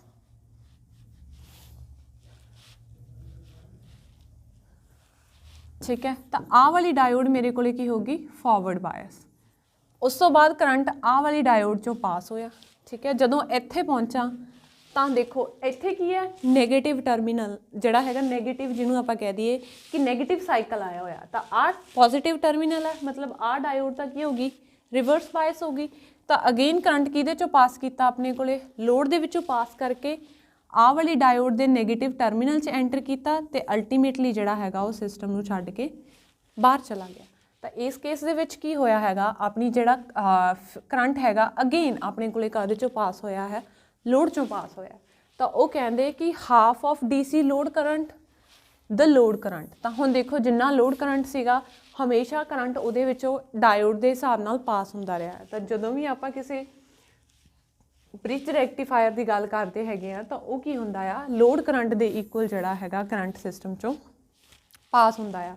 ਤਾਂ ਇੱਕ ਵਾਰੀ ਜਿਹੜੀ ਹੈਗੀ ਆ, ਜਿੱਦਾਂ ਜਦੋਂ ਆਪਾਂ ਫਾਰਵਰਡ ਬਾਇਸ ਦੀ ਗੱਲ ਕੀਤੀ ਸੀ ਤਾਂ ਲੈਫਟ ਸਾਈਡ ਵਾਲੀ ਫਸਟ ਡਾਇਓਡ ਆਪਣੇ ਕੋਲੇ ਜਿਹੜੀ ਹੈਗੀ ਆ ਰਿਵਰਸ ਬਾਇਸ ਹੋ ਗਈ ਸੀ। ਜਦ ਆਪਾਂ ਨੈਗੇਟਿਵ ਹਾਫ ਸਾਈਕਲ ਦੀ ਗੱਲ ਕੀਤੀ ਤਾਂ ਉਧਰ ਵਾਲੀ ਡਾਇਓਡ ਜਿਹੜੀ ਹੈਗੀ ਆਪਣੇ ਕੋਲੇ ਰਿਵਰਸ ਬਾਇਸ ਹੋ ਗਈ। ਤਾਂ ਕਰੰਟ ਅਲਟੀਮੇਟਲੀ ਕਾਹਦੇ ਚੋਂ ਪਾਸ ਕਰ ਰਿਹਾ ਆ, ਕਰੰਟ ਅਲਟੀਮੇਟਲੀ ਲੋਡ ਵਿੱਚੋਂ ਪਾਸ ਕਰ ਰਿਹਾ ਆ। ਠੀਕ ਹੈ ਜੀ। ਉਸ ਤੋਂ ਬਾਅਦ ਕੀ ਹੈ, Y is the heat produced in the diode. Diode ਦੇ ਵਿੱਚ ਹੀਟ ਕਿਉਂ ਪ੍ਰੋਡਿਊਸ ਹੁੰਦੀ ਆ? ਡਾਇਓਡ ਦੇ ਵਿੱਚੋਂ ਕੀ ਹੁੰਦਾ, ਸਿੰਪਲੀ ਕਰੰਟ ਪਾਸ ਹੁੰਦਾ ਆ। ਠੀਕ ਹੈ, ਜਦੋਂ ਆਪਣੇ ਕੋਲੇ ਕਰੰਟ ਪਾਸ ਹੁੰਦਾ ਆ ਤਾਂ ਉੱਥੇ ਕੀ ਹੈਗਾ ਆ, ਜਿਹੜੀ ਹੈਗੀ ਆ ਕੁਛ ਨਾ ਕੁਛ ਵੋਲਟੇਜ ਸੈਟਅਪ ਹੋ ਜਾਂਦਾ ਹੈ। ਅਤੇ ਉਹਦੇ ਵਿੱਚੋਂ ਜਦੋਂ ਕਰੰਟ ਪਾਸ ਹੁੰਦਾ ਤਾਂ ਕਰੰਟ ਦੇ ਨਾਲ ਕੀ ਹੁੰਦੀ ਆ, ਆਪਾਂ ਕਰੰਟ ਦੇ ਪਾਸ ਦੇ ਵਿੱਚ ਆਪਾਂ ਸਟਾਰਟਿੰਗ ਦੇ ਵਿੱਚ ਪੜ੍ਹਿਆ ਸੀ ਕਿ ਜਦੋਂ ਕਰੰਟ ਪਾਸ ਹੁੰਦਾ ਉਹਦੇ 'ਚ ਇਲੈਕਟ੍ਰੋਨ ਮੂਵ ਕਰਦੇ ਆ। ਇਲੈਕਟ੍ਰੋਨ ਮੂਵ ਕਰਦੇ ਹੋ ਇੱਕ ਦੂਜੇ ਨਾਲ ਸਟਰਾਈਕ ਕਰਦੇ ਆ, ਕੁਛ ਰੁਕ ਜਾਂਦੇ ਆ, ਕੁਛ ਫਾਰਵਰਡ ਜਾਂਦੇ ਆ। ਤਾਂ ਉਹ ਜਿਹੜੀ ਐਨਰਜੀ ਲੂਜ਼ ਕਰਦੇ ਆ ਉਸ ਟਾਈਮ 'ਤੇ, ਉਹ ਐਨਰਜੀ ਕਾਹਦੇ ਫਾਰਮ ਦੇ ਵਿੱਚ ਹੁੰਦੀ ਆ, ਉਹ ਐਨਰਜੀ ਫਾਰਮ ਆਫ ਹੀਟ ਹੁੰਦੀ ਹੈ। ਤਾਂ ਜਦੋਂ ਵੀ ਆਪਾਂ ਜਿਹੜਾ ਹੈਗਾ ਡਾਇਓਡ ਦੇ ਵਿੱਚ ਹੀਟ ਪ੍ਰੋਡਿਊਸ ਦੀ ਗੱਲ ਕਰੀਏ ਤਾਂ ਆਪਣੇ ਕੋਲੇ ਹੀਟ ਕਿਉਂ ਪ੍ਰੋਡਿਊਸ ਹੁੰਦੀ ਹੈ, ਜਿਹੜਾ ਆਪਾਂ ਦੇਖੀਏ ਤਾਂ ਉਹ ਕਾਹਦੀ ਵਜ੍ਹਾ ਕਰਕੇ ਪ੍ਰੋਡਿਊਸ ਹੁੰਦੀ ਹੈ, ਕਿਉਂਕਿ ਉਹਦੇ ਵਿੱਚੋਂ ਕੀ ਪਾਸ ਹੋ ਰਿਹਾ ਹੁੰਦਾ, ਇੱਕ ਸਪੈਸੀਫਿਕ ਕਰੰਟ ਪਾਸ ਹੋ ਰਿਹਾ ਹੁੰਦਾ। ਤਾਂ ਕਰੰਟ ਪਾਸ ਹੋਣ ਦੀ ਵਜ੍ਹਾ ਕਰਕੇ ਜਿਹੜੇ ਆਪਣੇ ਇਲੈਕਟ੍ਰੋਨਸ ਜਦੋਂ ਰੈਜ਼ਿਸਟੈਂਸ ਫੀਲ ਕਰਦੇ ਆ ਤਾਂ ਉਹ ਕੀ ਕਰਦੇ ਆ, ਉਸ ਟਾਈਮ ਕੀ ਹੁੰਦੀ ਆ, ਆਪਣੇ ਕੋਲੇ ਹੀਟ ਐਨਰਜੀ ਜਨਰੇਟ ਹੁੰਦੀ ਆ। ਉਸ ਤੋਂ ਬਾਅਦ ਕੀ ਹੈ, the capacitor that produce an AC ground. ਤਾਂ ਉਹਨੂੰ ਕੀ ਕਹਿੰਦੇ ਹੈਗੇ ਆ, ਜਿਹੜਾ ਕਪੈਸੀਟਰ ਏਸੀ ਗਰਾਊਂਡ ਜਿਹੜਾ ਹੈਗਾ ਬਣਾਉਂਦਾ ਰਾਜੇ, ਇਹ ਸਿੰਪਲ ਇੱਕ ਨੇਮਿੰਗ ਦਾ ਕੁਐਸਚਨ ਹੈਗਾ। ਤਾਂ ਉਹਨੂੰ ਆਪਾਂ ਕੀ ਕਹਿ ਦਿੰਦੇ ਹੈਗੇ ਆ, ਬਾਈਪਾਸ ਕਪੈਸੀਟਰ। ਠੀਕ ਹੈ। ਉਸ ਤੋਂ ਬਾਅਦ ਕੀ ਹੈ, ਵਟ ਕਾਜ਼ਸ ਦਾ ਡਿਪਲੀਸ਼ਨ ਰੀਜਨ। ਤਾਂ ਆਪਣੇ ਕੋਲੇ ਜਿਹੜਾ ਹੈਗਾ ਡਿਪਲੀਸ਼ਨ ਰੀਜਨ ਜਿਹੜਾ ਹੈਗਾ ਕਿਉਂ ਬਣਦਾ ਆ। ਠੀਕ ਹੈ, ਸਭ ਤੋਂ ਪਹਿਲਾਂ ਤਾਂ ਕੁਐਸਚਨ ਇਹ ਉੱਠਦਾ ਵੀ ਡਿਪਲੀਸ਼ਨ ਰੀਜਨ ਹੁੰਦਾ ਕੀ ਹੈ ਜੀ, ਕਿਉਂ ਬਣਨ ਦੀ ਤਾਂ ਬਾਅਦ ਦੀ ਗੱਲ ਹੈਗੀ ਆ, ਹੈ ਨਾ। ਤਾਂ ਆਪਾਂ ਕੀ ਸਟੱਡੀ ਕਰਦੇ ਹੁੰਦੇ ਆ ਕਿ ਜਦੋਂ ਵੀ ਮੈਂ ਕਿਸੇ ਜੰਕਸ਼ਨ ਨੂੰ ਸਟੱਡੀ ਕਰਦੀ ਹੈਗੀ ਹਾਂ, ਜੰਕਸ਼ਨ ਦੇ ਵਿੱਚ ਕੀ ਹੁੰਦਾ ਆ, ਪੋਜ਼ੀਟਿਵ ਅਤੇ ਨੈਗੇਟਿਵ ਆਇਨਸ ਹੁੰਦੇ ਆ। ਠੀਕ ਹੈ, ਤਾਂ ਉਹ ਕੀ ਕਰਦੇ ਆ, ਜਦੋਂ ਮੈਂ ਇੱਧਰ ਪੋਜ਼ੀਟਿਵ ਆਇਨਸ ਸੀਗੇ ਸਪੋਜ਼, ਇੱਧਰ ਨੈਗੇਟਿਵ ਹੈਗੇ ਆ, ਇਹਨੂੰ ਸਿਸਟਮ ਨੂੰ ਮੈਂ ਕੀ ਕੀਤਾ, ਇੱਕ ਬੈਟਰੀ ਦੇ ਨਾਲ ਜਿਹੜਾ ਹੈਗਾ ਕਨੈਕਟ ਕੀਤਾ। ਠੀਕ ਹੈ, ਤਾਂ ਜਦੋਂ ਬੈਟਰੀ ਦੇ ਨਾਲ ਆਪਾਂ ਸਿਸਟਮ ਨੂੰ ਕਨੈਕਟ ਕਰਦੇ ਹੈਗੇ ਆ ਤਾਂ ਇਹਦੇ ਵਿੱਚੋਂ ਕੀ ਹੁੰਦਾ ਆ, ਕਰੰਟ ਫਲੋ ਹੋਣਾ ਸਟਾਰਟ ਹੋ ਜਾਂਦਾ ਹੈ। ਕਰੰਟ ਜਦੋਂ ਫਲੋ ਹੋਣਾ ਸਟਾਰਟ ਹੋ ਜਾਂਦਾ ਹੈ ਤਾਂ ਆਪਾਂ ਨੂੰ ਪਤਾ ਹੈਗਾ ਕਿ ਜਿਹੜਾ ਫਲੋ ਆਫ ਕਰੰਟ ਹੈਗਾ ਆ, ਉਹ ਜਿਹੜਾ flow of electron the flow ਹੈਗਾ ਆ ਉਹ ਨੈਗੇਟਿਵ ਟਰਮੀਨਲ ਤੋਂ ਪੋਜ਼ੀਟਿਵ ਵੱਲ ਜਾਂਦਾ ਆ, ਜਦ ਕਿ ਕਰੰਟ ਦਾ ਫਲੋ ਕੀ ਹੁੰਦਾ ਆ, ਸੌਰੀ ਇਹਨੂੰ ਆਪਾਂ ਡਿਫਰੈਂਟ ਕਲਰ ਨਾਲ ਕਰ ਲੈਂਦੇ ਹਾਂ। ਤਾਂ ਇੱਥੇ ਜਿਹੜਾ ਰੈੱਡ ਕਲਰ ਨਾਲ ਦਿਖਾਇਆ ਹੈ ਰਾਜੇ, ਇਹ ਹੈਗਾ ਆਪਣੇ ਕੋਲੇ ਕਰੰਟ ਫਲੋ। ਠੀਕ ਹੈ, ਅਤੇ ਜਿਹੜਾ ਆਪਾਂ ਯੈਲੋ ਕਲਰ ਨਾਲ ਦਿਖਾਇਆ ਆ, ਇਹ ਕੀ ਹੈਗਾ ਆਪਣੇ ਕੋਲੇ, ਫਲੋ ਆਫ ਇਲੈਕਟ੍ਰੋਨਸ। ਠੀਕ ਹੈ, ਤਾਂ ਹੁਣ ਜਦੋਂ ਇਲੈਕਟ੍ਰੋਨ ਜਾਂ ਜਿਹੜੇ ਹੈਗੇ ਆ ਪੋਜ਼ੀਟਿਵ ਆਇਨ ਕੀ ਕਰਦੇ ਹੈਗੇ ਆ, ਇਹਦੀ ਵਜ੍ਹਾ ਕਰਕੇ ਜਿਹੜੇ ਇਹਦੇ 'ਚ ਪੋਜ਼ੀਟਿਵ ਆਇਨ ਆ ਉਹ ਰਿਪਲਸ਼ਨ ਫੀਲ ਕਰਦੇ ਹੈਗੇ ਆ, ਤਾਂ ਉਹ ਕੀ ਕਰਦੇ ਆ, ਨੈਗੇਟਿਵ ਵਾਲੀ ਸਾਈਡ ਨੂੰ ਡਿਫਿਊਜ਼ ਹੋਣਾ ਸਟਾਰਟ ਕਰ ਦਿੰਦੇ ਆ। ਇਹਨੂੰ ਆਪਾਂ ਜਿਹੜਾ ਪ੍ਰੋਸੈਸ ਹੈਗਾ ਇਹਨੂੰ ਆਪਾਂ ਨਾਮ ਦਿੰਦੇ ਹੈਗੇ ਆ ਡਿਫਿਊਜ਼ਨ। ਡਿਫਿਊਜ਼ਨ ਦਾ ਕੀ ਮਤਲਬ ਹੈਗਾ ਆ ਕਿ ਜਦੋਂ ਇੱਕ ਸਾਈਡ ਦੀ ਕੋਈ ਚੀਜ਼ ਦੂਸਰੀ ਸਾਈਡ ਦੇ ਵਿੱਚ ਐਂਟਰ ਕਰਨਾ ਸਟਾਰਟ ਕਰੇ। ਸਿਮਿਲਰਲੀ ਜਿਹੜੇ ਇੱਧਰ ਆਪਣੇ ਕੋਲੇ ਨੈਗੇਟਿਵ ਚਾਰਜਸ ਨੇ ਉਹ ਜਿਹੜਾ ਹੈਗੇ ਆ ਪੋਜ਼ੀਟਿਵ ਟਰਮੀਨਲ ਵੱਲ ਡਿਫਿਊਜ਼ ਹੋਣਾ ਸਟਾਰਟ ਕਰਦੇ ਆ। ਤਾਂ ਇਹ ਡਿਫਿਊਜ਼ਨ ਦੀ ਵਜ੍ਹਾ ਕਰਕੇ ਕੀ ਹੁੰਦਾ ਆ, ਇੱਥੇ ਆਪਣੇ ਕੋਲੇ ਚਾਰਜਸ ਦੀ ਅਕਮਿਊਲੇਸ਼ਨ ਹੋਣਾ ਸਟਾਰਟ ਹੋ ਜਾਂਦੀ ਹੈ। ਠੀਕ ਹੈ, ਤਾਂ ਹੁਣ ਉਹ ਕੀ ਕਹਿੰਦੇ ਹੈਗੇ ਆ ਕਿ ਆਪਣੇ ਕੋਲੇ ਡਿਪਲੀਸ਼ਨ ਰੀਜਨ ਕਿਉਂ ਹੁੰਦਾ ਹੈ। ਡਿਪਲੀਸ਼ਨ ਰੀਜਨ ਆਪਣੇ ਕੋਲੇ ਤਾਂ ਜਨਰੇਟ ਹੁੰਦਾ ਹੈ ਕਿ ਜਿਹੜੇ ਪੋਜ਼ੀਟਿਵ ਆਇਨ ਨੇ ਉਹ ਨੈਗੇਟਿਵ ਵਾਲੀ ਸਾਈਡ ਜਾਣਾ ਚਾਹ ਰਹੇ ਆ, ਜੋ ਨੈਗੇਟਿਵ ਪਏ ਨੇ ਉਹ ਪੋਜ਼ੀਟਿਵ ਵਾਲੀ ਆਇਨ ਸਾਈਡ ਆਉਣਾ ਚਾਹ ਰਹੇ ਆ। ਬਿਕੋਜ਼ ਆਫ ਅਪਲਾਈਡ ਫੀਲਡ, ਤਾਂ ਉਹਦੀ ਵਜ੍ਹਾ ਕਰਕੇ ਕੀ ਹੋ ਰਿਹਾ ਆ, ਉੱਥੇ ਇੱਕ ਰੀਜਨ ਜਨਰੇਟ ਹੋ ਰਿਹਾ ਜਿਹਨੂੰ ਕੀ ਕਹਿ ਦਿੰਦੇ ਆਪਾਂ ਡਿਪਲੀਸ਼ਨ ਰੀਜਨ। ਤਾਂ ਇਹ ਕਾਹਦੀ ਵਜ੍ਹਾ ਕਰਕੇ ਹੋ ਰਿਹਾ ਆ, ਡਿਫਿਊਜ਼ਨ ਦੀ ਵਜ੍ਹਾ ਕਰਕੇ ਹੋ ਰਿਹਾ ਆ। ਠੀਕ ਹੈ, ਉਸ ਤੋਂ ਬਾਅਦ ਕੀ ਆ, ਸਿਲੀਕਨ ਐਟਮਸ ਕੰਬਾਈਨ ਇਨਟੂ ਐਨ ਆਰਡਰਲੀ ਪੈਟਰਨ। ਠੀਕ ਹੈ ਰਾਜੇ, ਇਹਦਾ ਸਿੰਪਲ ਜਿਹਾ ਹੈਗਾ ਆ ਕਿ ਜਦੋਂ ਵੀ ਆਪਾਂ ਕਿਸੇ ਸਿਸਟਮ ਨੂੰ ਸਟੱਡੀ ਕਰਦੇ ਹਾਂ, ਠੀਕ ਹੈ, ਜਾਂ ਤਾਂ ਉਹ ਕ੍ਰਿਸਟਲਾਈਨ ਹੁੰਦਾ ਆ ਜਾਂ ਤਾਂ ਫਿਰ ਉਹ ਅਮੋਰਫਸ ਹੁੰਦਾ ਆ। ਆਪਾਂ ਛੋਟੀਆਂ ਕਲਾਸਾਂ 'ਚ ਵੀ ਪੜ੍ਹਿਆ। ਜਿਹੜੇ ਕ੍ਰਿਸਟਲਾਈਨ ਸਿਸਟਮਸ ਨੇ ਉਹ ਕਿਹੜੇ ਹੁੰਦੇ ਨੇ, ਜਿਨ੍ਹਾਂ ਦੇ ਵਿੱਚ ਇੱਕ ਸਪੈਸੀਫਿਕ ਆਰਡਰ ਫੋਲੋ ਕੀਤਾ ਜਾਂਦਾ ਹੈ। ਜੇਕਰ ਤੁਹਾਨੂੰ ਕਿਸੇ ਯੂਨਿਟ ਸੈੱਲ ਦੀ ਬੋਡੀ ਦੇ ਸੈਂਟਰ 'ਤੇ ਇੱਕ ਐਟਮ ਲੱਭੂਗਾ, ਇੱਕ ਐਟਮ ਦੇ ਵਿੱਚ ਲੱਭੂਗਾ, ਤਾਂ ਸਾਰਿਆਂ ਦੇ ਵਿੱਚ ਹੀ ਸੇਮ ਸਿਸਟਮ ਫੋਲੋ ਹੋਊਗਾ। ਉਹਨਾਂ ਨੂੰ ਆਪਾਂ ਕਹਿ ਦਿੰਦੇ ਕ੍ਰਿਸਟਲਾਈਨ ਸੋਲਿਡਸ, ਠੀਕ ਹੈ। ਅਮੋਰਫਸ ਕਿਹੜੇ ਹੁੰਦੇ ਆ, ਜਿਨ੍ਹਾਂ ਦੇ ਵਿੱਚ ਕੋਈ ਸਪੈਸੀਫਿਕ ਆਰਡਰ ਜਿਹੜਾ ਹੈਗਾ ਫੋਲੋ ਨਹੀਂ ਹੁੰਦਾ। ਫੋਰ ਐਗਜ਼ਾਮਪਲ ਗਲਾਸ, ਠੀਕ ਹੈ। ਤਾਂ ਹੁਣ ਉਹ ਕੀ ਕਹਿੰਦੇ ਹੈਗੇ ਆ, ਸਿਲੀਕਨ ਦੇ ਐਟਮਸ ਹੈਗੇ ਆ ਕੰਬਾਈਨ ਹੋਏ ਆ ਇੱਕ ਆਰਡਰਲੀ ਪੈਟਰਨ ਦੇ ਵਿੱਚ। ਤਾਂ ਜਿਹੜਾ ਇੱਥੇ ਆਹ ਦੋ ਸ਼ਬਦ ਨੇ ਇਹ ਕਾਫੀ ਇੰਪੋਰਟੈਂਟ ਨੇ। ਇੱਕ ਸਪੈਸੀਫਿਕ ਆਰਡਰ, ਤਾਂ ਆਪਾਂ ਕੀ ਕਹਿਣੇ ਆ ਕਿ ਕਿਹੜੇ ਸਿਸਟਮ ਦੇ ਵਿੱਚ ਇੱਕ ਸਪੈਸੀਫਿਕ ਆਰਡਰ ਦੇਖਿਆ ਜਾਂਦਾ ਹੈ। ਕਿਸੇ ਵੀ ਕ੍ਰਿਸਟਲ ਦੇ ਸਿਸਟਮ ਦੇ ਵਿੱਚ ਆਪਾਂ ਕੀ ਦੇਖਦੇ ਹਾਂ, ਇੱਕ ਸਪੈਸੀਫਿਕ ਆਰਡਰ ਦੇਖਿਆ ਜਾਂਦਾ। ਤਾਂ ਉਹ ਕੀ ਕਹਿ ਰਹੇ ਆ, ਜਿਹੜੇ ਸਿਲੀਕਨ ਦੇ ਐਟਮ ਹੈਗੇ ਆ ਉਹ ਕੰਬਾਈਨ ਹੋ ਰਹੇ ਆ ਆਰਡਰਲੀ ਪੈਟਰਨ ਦੇ ਵਿੱਚ, ਤਾਂ ਉਹਨੂੰ ਕੀ ਕਹਿਤਾ ਆਪਾਂ, ਕ੍ਰਿਸਟਲ ਕਹਿਤਾ। ਉਸ ਤੋਂ ਬਾਅਦ ਕੀ ਆ, voltage will influence current only. ਹੁਣ ਆਪਣੇ ਸਿਸਟਮ ਦੇ ਵਿੱਚ ਕਰੰਟ ਕਦੋਂ ਪਾਸ ਹੁੰਦਾ ਆ, ਜਦੋਂ ਆਪਣੇ ਕੋਲੇ ਜਿਹੜਾ ਹੈਗਾ ਆਪਾਂ ਕਹਿ ਦਈਏ ਕਿ ਸਰਕਿਟ ਜਿਹੜਾ ਹੈਗਾ ਕਲੋਜ਼ ਹੁੰਦਾ, ਠੀਕ ਹੈ। ਵੋਲਟੇਜ ਕਦੋਂ ਸੈੱਟ ਹੁੰਦੀ ਆ, ਅਗੇਨ ਜਦੋਂ ਮੰਨ ਲਓ ਮੈਂ ਇੱਕ ਸਰਕਿਟ ਲਾਇਆ ਹੋਇਆ ਹੈ, ਠੀਕ ਹੈ। ਆ ਮੇਰੇ ਕੋਲੇ ਸੇ ਕੋਈ ਬਲਬ ਹੈ, ਠੀਕ ਹੈ। ਇਹਦੇ ਨਾਲ ਜਿਹੜੀ ਹੈਗੀ ਆ, ਇੱਥੇ ਆਪਣੇ ਕੋਲ ਇੱਕ ਸਵਿਚ ਹੈਗੀ ਆ, ਠੀਕ ਹੈ। ਹੁਣ ਜੇਕਰ ਇੱਥੇ ਮੇਰੇ ਕੋਲ ਇੱਕ ਸਵਿਚ ਹੈਗੀ ਆ ਤੇ ਇੱਥੇ ਮੇਰੇ ਕੋਲ ਇੱਕ ਬੈਟਰੀ ਲੱਗੀ ਹੋਈ ਹੈ ਸੇ, ਠੀਕ ਹੈ। ਹੁਣ ਇਸ ਸਿਸਟਮ ਦੇ ਵਿੱਚ ਜਿਹੜਾ ਹੈਗਾ ਆਪਾਂ ਕੀ ਕਹਿ ਰਹੇ ਹਾਂ, voltage will influence current only if.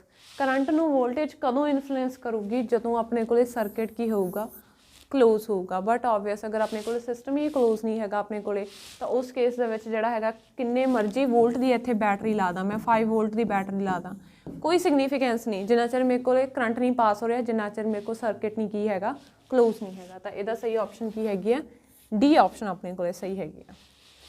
ਉਸ ਤੋਂ ਸੇਮ ਹੀ ਹੋ ਗਿਆ ਕੁਛ।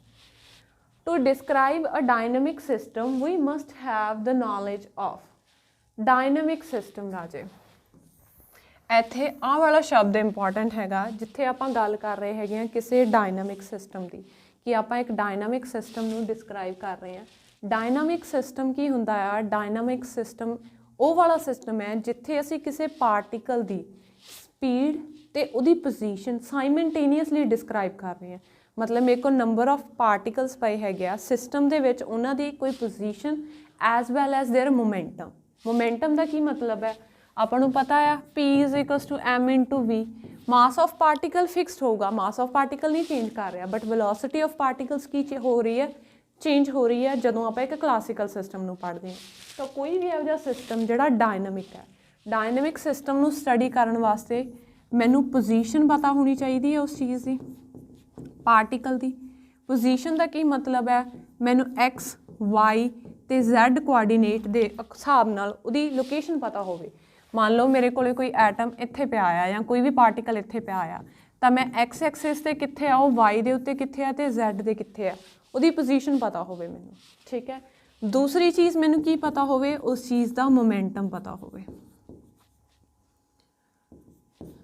ਠੀਕ ਹੈ, ਜਿਹਨੂੰ ਆਪਾਂ ਰੀਪ੍ਰਜੈਂਟ ਕਰਦੇ ਹੈਗੇ ਆ px ਨਾਲ, py ਨਾਲ ਤੇ pz ਨਾਲ। ਸੇਮ ਤਿੰਨਾਂ ਐਕਸਿਸ ਦੇ ਅਲੋਂਗ, y ਦੇ ਅਲੋਂਗ ਤੇ z ਦੇ ਅਲੋਂਗ ਮੈਨੂੰ ਉਹਦਾ ਕੀ ਪਤਾ ਹੋਣਾ ਚਾਹੀਦਾ, ਮੋਮੈਂਟਮ ਪਤਾ ਹੋਣਾ ਚਾਹੀਦਾ। ਤਾਂ ਹੁਣ ਦੇਖੋ ਉਹ ਕੀ ਕਹਿ ਰਹੇ ਆ, ਆਪਣੇ ਕੋਲੇ ਡਾਇਨਾਮਿਕ ਸਿਸਟਮ ਹੈ। ਡਾਇਨਾਮਿਕ ਸਿਸਟਮ ਮਤਲਬ ਮੂਵਿੰਗ ਸਿਸਟਮ ਹੈਗਾ, ਤਾਂ ਉੱਥੇ ਮੇਰੇ ਕੋਲੇ ਪੋਜੀਸ਼ਨ ਤੇ ਮੋਮੈਂਟਮ ਦੋਨੋਂ ਚੀਜ਼ਾਂ ਪਤੀਆਂ ਹੋਣੀਆਂ ਚਾਹੀਦੀਆਂ। ਤਾਂ both position as well as momentum space ਦੇ ਵਿੱਚ ਸਾਨੂੰ ਕਿਸੇ ਵੀ ਚੀਜ਼ ਦੀ ਨੌਲੇਜ ਹੋਣੀ ਚਾਹੀਦੀ ਆ, ਤਾਂ ਹੀ ਉਸ ਸਿਸਟਮ ਨੂੰ ਮੈਂ ਪ੍ਰੋਪਰਲੀ ਡਿਫਾਈਨ ਕਰ ਸਕਦੀ ਹੈਗੀ, ਠੀਕ ਹੈ। ਅਗਰ ਮੈਂ ਇਸ ਸਿਸਟਮ ਦੇ ਵਿੱਚ ਵੇਰੀਏਬਲ ਦੀ ਗੱਲ ਕਰਾਂ ਤਾਂ 3 ਮੇਰੇ ਕੋਲੇ ਪੋਜੀਸ਼ਨ ਦੇ ਵੇਰੀਏਬਲ ਨੇ, 3 ਮੇਰੇ ਕੋਲੇ ਮੋਮੈਂਟਮ ਦੇ ਵੇਰੀਏਬਲ ਨੇ, ਤਾਂ ਟੋਟਲ ਵੇਰੀਏਬਲ ਕਿੰਨੇ ਹੈਗੇ ਆ, 6 ਵੇਰੀਏਬਲਸ ਬਾਰੇ ਮੈਨੂੰ ਜਾਣਕਾਰੀ ਹੋਣੀ ਚਾਹੀਦੀ ਹੈ, ਤਾਂ ਕਿ ਮੈਂ ਸਿਸਟਮ ਨੂੰ ਪ੍ਰੋਪਰਲੀ ਡਿਸਕਰਾਈਬ ਕਰ ਸਕਾਂ। ਉਸ ਤੋਂ ਬਾਅਦ ਸੇਮ ਰਾਜੇ ਫੇਸ ਸਪੇਸ। ਫੇਸ ਸਪੇਸ ਵੀ ਉਹੀ ਹੈਗੀ ਆ। ਫੇਸ ਸਪੇਸ ਕੀ ਆ, ਇੱਕ ਇਹੋ ਜਿਹੀ ਸਪੇਸ ਜਿੱਥੇ ਮੈਂ ਕਿਸੇ ਪਾਰਟੀਕਲ ਦਾ ਪੋਜੀਸ਼ਨ ਤੇ ਮੋਮੈਂਟਮ ਡਿਸਕਰਾਈਬ ਕਰ ਰਹੀ ਹਾਂ। ਤਾਂ ਹੁਣ ਆਪਾਂ ਪਿਛਲੇ ਕੁਐਸਚਨ 'ਚ ਹੁਣੇ ਕਿਹਾ ਆ ਕਿ ਮੈਨੂੰ x, y ਤੇ z ਦੇ ਹਿਸਾਬ ਨਾਲ, px, py ਤੇ pz ਦੇ ਹਿਸਾਬ ਨਾਲ ਪੋਜੀਸ਼ਨ ਤੇ ਮੋਮੈਂਟਮ ਦੇ 3 ਕੋਆਰਡੀਨੇਟਸ ਇਹਦੇ 3 ਇਹਦੇ, ਟੋਟਲ 6 ਪਤਾ ਹੋਣੇ ਚਾਹੀਦੇ ਆ। ਇਹਦੇ ਵਿੱਚ ਵੀ ਉਹਨਾਂ ਨੇ ਇਹੀ ਕੁਐਸਚਨ ਪੁੱਛਿਆ ਫੇਸ ਸਪੇਸ ਕਿੰਨੇ ਡਾਇਮੈਂਸ਼ਨਲ ਆ, ਤਾਂ ਫੇਸ ਸਪੇਸ ਆਪਣੇ ਕੋਲੇ ਕਿੰਨੇ ਡਾਇਮੈਂਸ਼ਨਲ ਹੈ 6 ਡਾਇਮੈਂਸ਼ਨਲ ਹੈ। ਆਪਾਂ ਪੋਜੀਸ਼ਨ ਕੋਆਰਡੀਨੇਟਸ ਤੇ ਮੋਮੈਂਟਮ ਕੋਆਰਡੀਨੇਟਸ ਨੂੰ ਸਾਈਮਲਟੇਨੀਅਸਲੀ ਲੈ ਕੇ ਚੱਲਦੇ ਹਾਂ ਫੇਸ ਸਪੇਸ ਦੇ ਕੇਸ ਦੇ ਵਿੱਚ। ਠੀਕ ਹੈ ਜੀ, that's all for today's class. Okay, thank you everyone.